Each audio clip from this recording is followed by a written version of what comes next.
अस्सलाम वालेकुम। सबसे पहले जो है वो हम लोग न्यूरो एनाटमी की मार्किंग कर लेते हैं। तो सबसे पहले जो हम लोग का रिचर्ड एंड स्नेल्स की जो बुक है वहाँ से मैं आपको करवा रही हूँ। आप लोग भी वही यूज़ करते होंगे होपफुली। और introduction and organisation of nervous system सबसे पहला हम लोगों के पास चैप्टर है। इसको हम लोगों ने किस लिहाज से करना है कि सबसे पहले तो ये जो हम लोग का टॉपिक है ये central and peripheral nervous system, इसमें से ये जो छोटी छोटी चीज़ें हैं CNS PNS meninges CSF neurons, ये छोटी छोटी चीज़ें आप लोगों को याद होनी चाहिए। ठीक है। ये जो इसमें छोटी छोटी चीज़ें हाईलाइट की हुई हैं ये सब हम लोग को पता होनी चाहिए, ये आप लोगों ने करना है। ठीक है।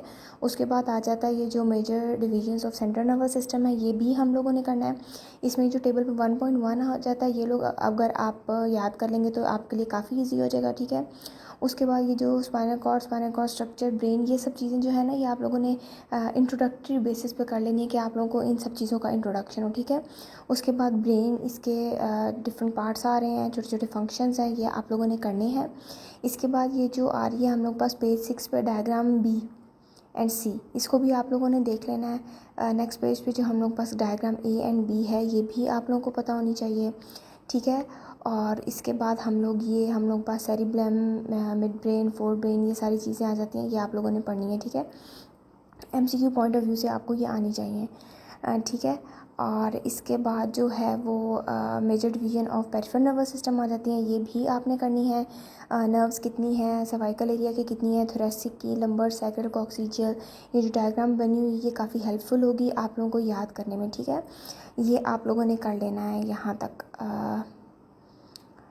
ये अर्ली डेवलपमेंट और नर्वस सिस्टम से पहले तक। ठीक है। अर्ली डेवलपमेंट और नर्वस सिस्टम हम लोगों ने नहीं करनी। ठीक है। ये हम लोगों का पार्ट मोस्टली जो है वो एम्ब्रियो में भी इन्वॉल्व हो जाता है। ठीक है। इसको आपने नहीं करना। इसके बाद ये जो है ना जस्ट फॉर द रिवीजन आपने टेबल 1.2 जो है ना इसको पढ़ लेना है एक बार। ठीक है। इसके बाद क्लिनिकल नोट्स में मैं आपको क्लिनिकल बेसिस के लिए जो चीज़ें इंपॉर्टेंट है वो बता दूँ कि ये हम लोग नीचे आ जाएंगे। जो वैसे तो सारी चीज़ें जो है ना वो क्लिनिकल पॉइंट ऑफ व्यू से काफ़ी इंपॉर्टेंट है, लेकिन क्लिनिकल पॉइंट ऑफ व्यू से मैं आपको ऐसे बता रही हूँ कि जब हम क्लिनिकल प्रैक्टिस में जाते हैं और कौन सी चीज़ें हमें ज़्यादा देखने को मिलती हैं। अब जो भी हम लोग पास मोस्टली पेशेंट आते हैं वो सब एरकनॉइड हेमरेज जो है इसका हम लोग पास मोस्टली केसेस आते हैं। जो भी हम लोग पास हेमरेजिक स्ट्रोक के पेशेंट होते हैं ना उसमें मोस्टली हम लोग पास सब एरकनॉइड हेमरेज जो ये वाला है ना इसके ज़्यादा होते हैं। ठीक है। तो इस लिहाज से जो है हम लोगों को सर्कल ऑफ विलिस की इम्पोर्टेंट पता होनी चाहिए। और शेकन बेबी सिंड्रोम है ये भी इम्पॉर्टेंट है। इसके जो साइन एंड सिम्टम्स हैं वो, और जो on the basis of awareness भी हम लोगों को पता होना चाहिए कि लोग कितने आराम से हम लोग बेबीज़ के ऐसे शोल्डर्स पकड़ के उनको शेक करते हैं और इससे उनका ब्रेन डैमेज हो जाता है। तो हम अगर किसी को करते हुए देखें तो हमें उनको भी मना करना चाहिए। ठीक है। और इसके अलावा ये सारी चीज़ें जो हैं ये आप रहने दें। की कंसेप्ट जो है ना वो एंड में आप लोगों ने पढ़ लेने, ये आप लोगों की रिवीजन के लिए भी। और इन एनी वे अगर आपका कोई इंपॉर्टेंट पॉइंट रह जाता है तो वो भी आपका इसमें कवर हो जाता है। ठीक है।